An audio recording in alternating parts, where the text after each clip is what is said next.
اللہ الرحمن الرحیم۔ حضرت عبدالعزیز بن صائب سے مروی ہے، فرماتے ہیں کہ ایک بزرگ نے مجھ سے فرمایا لترک دانکن مما یکرہ اللہ احب الی من 500 حجۃ۔ فرمایا اللہ کے ناپسندیدہ کام کو چھوڑنا، دانک معمولی چھوٹی سی نافرمانی ہے رب کی، فرماتے ہیں اس کو چھوڑنا میرے نزدیک 500 حج کرنے سے زیادہ بہتر ہے۔ مجھے زیادہ پسند ہے کہ میں 500 حج کروں، اس کے مقابلے میں اللہ کی معمولی نافرمانی سے بھی بچ جاؤں، معمولی نافرمانی سے بھی بچ جاؤں۔ فرمایا یہ مجھے زیادہ پسند ہے، اس لیے کہ اللہ کی نافرمانی شیطان نے زیادہ نہیں کی ہے، شیطان نے زیادہ نافرمانیاں نہیں کی، زیادہ اطاعت کی ہوئی ہے۔ اتنے سجدے کیے ہیں اس نے کہ بزرگ فرماتے ہیں اگر زمین پر اس کے سجدوں کو پھیلایا جائے نا تو پوری زمین اس کے سجدوں سے کور ہو جائے، اتنے زیادہ سجدے کیے ہیں، لیکن ایک نافرمانی کی ہے اور سب کچھ برباد ہو گیا، سارا کچھ ضائع ہو گیا۔ اور وہ کیا تھا کہ صرف حضرت آدم علیہ السلام کے سامنے جھکا نہیں ہے، سجدہ نہیں کیا ہے جو اللہ سجدہ تعظیمی کروانا چاہتا تھا۔ رب نے حکم دیا تھا کہ آدم علیہ السلام جب تیار ہو جائیں، ان کی باڈی میں روح پہنچ جائے تو پھر سارے سجدہ کرنا، اس نے سجدے سے انکار، ابا واستکبر وکان من الکافرین۔ اللہ کا قرآن کہتا ہے اس نے انکار کیا، تکبر کیا، کافروں میں سے ہو گیا۔ اللہ پاک نے فرمایا فاخرج منہا فانک رجیم، جنت سے نکل جا تو مردود ہو چکا ہے، وان علیک لعنتی الی یوم الدین، فرمایا قیامت تک تیرے اوپر میری لعنت پڑ چکی ہے۔ تو ایک غلطی ہے جناب، زیادہ نہیں ہے، لاکھوں کروڑوں غلطیاں نہیں کی ہوئی ہیں۔ تو اس لیے یہ حضرت فرماتے ہیں کہ میرے نزدیک 500 حج سے بھی زیادہ محبوب عمل یہ ہے کہ معمولی اللہ کی نافرمانی میں نہ کروں۔ تو اس لیے ہمیں بھی چاہیے کہ ہم اپنی زندگی میں گناہوں سے اور اللہ کی نافرمانی سے اپنے آپ کو بچائیں۔ نیک اعمال اگر زیادہ نہیں نہ کر سکتے تو کم از کم گناہوں سے اپنے آپ کو بچا سکتے ہیں تو بچنا چاہیے، کہ گناہوں سے بچنا یہ نیک اعمال کرنے سے بھی زیادہ، پیچھے حدیث گزری ہے، زیادہ فضیلت اللہ کی نافرمانی نہ کرنے والے عمل میں ہے۔ اللہ کی عبادت کرنا، ریاضت کرنا یہ بھی فضیلت والے عمل ہے، لیکن بڑی فضیلت والی عبادت یہ ہے کہ بندہ اللہ کی نافرمانی نہ کرے۔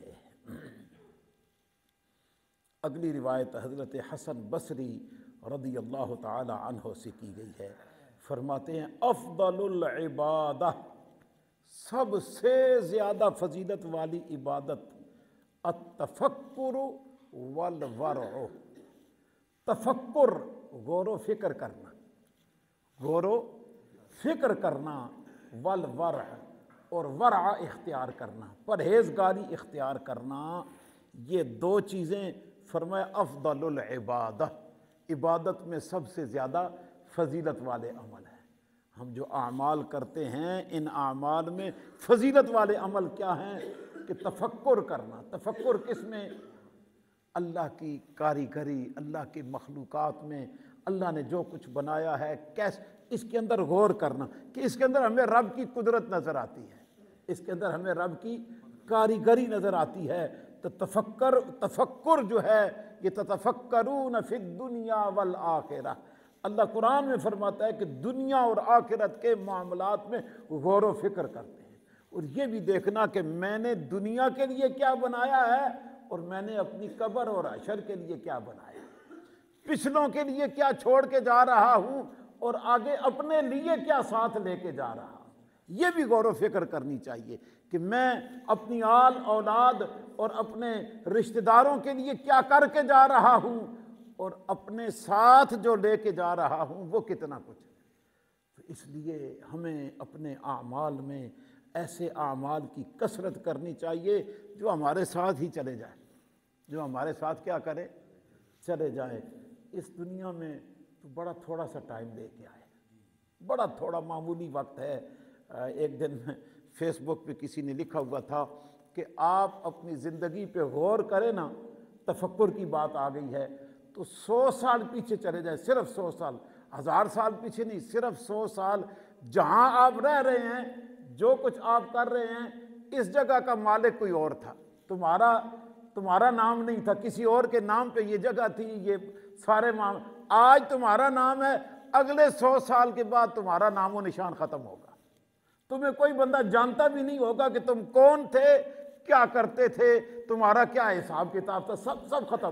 جیسے آج کے دن میں 100 سال پیچھے والے لوگوں کا حساب کتاب کلیئر ختم، ہمیں پتہ بھی نہیں ہے کہ 100 سال پہلے جس مسجد میں ابھی ہم بیٹھے ہوئے ہیں، اس زمین کا مالک کون تھا، اس زمین کا 100 سال پہلے کون، ہمیں کوئی پتہ نہیں ہے، اور اگلے 100 سال کے بعد ہمارا نام و نشان بھی کسی کو نہیں ملے گا کہ ہم کون تھے، کیا کر رہے تھے۔ تو اس لیے اس بندے نے لکھا ہوا تھا بڑا کمال کا جملہ کہ جب ہمیں پتہ ہی کوئی نہیں ہے کہ ہمارا کیا ہوگا، تو پھر جہاں جا رہے ہیں وہاں کا تو پتہ ہے نا، قبر کا تو ہمیں پتہ ہے کہ وہاں ہم نے جانا ہے، اور حشر کا بھی ہمیں یقین ہے کہ ہم نے حشر میں رب کے حضور کھڑے ہونا ہے۔ تو پھر چھوڑو اس دنیا کے لمبے لمبے چکروں کے پیچھے پڑنے کے کہ بڑا گھر ہو، بڑی کوٹھی ہو جائے، بڑی گاڑی ہو جائے، بینک بیلنس بڑا بھر جائے، کہا یہ سب ادھر رہ جائے گا، آپ کے ساتھ کچھ نہیں جائے گا۔ تو اس لیے برادران اسلام اپنی قبر کی فکر کیجیے، یہ تفکر سے بات آئی ہے کہ ہمیں اپنی قبر اور آخرت کی فکر دل میں پیدا کرنا چاہیے۔ یہ افضل عبادت ہے۔ یہ کون سی عبادت ہے؟ افضل عبادت ہے کہ ہم غور و فکر کریں، اور اس کے ساتھ پھر ہم ورع، تقوی، پرہیزگاری حاصل کر لیں، بس اسی کے اندر کامیابی ہے۔ اللہ پاک ہمیں غور و فکر کرنے اور تقوی حاصل کرنے کی توفیقات نصیب فرمائے۔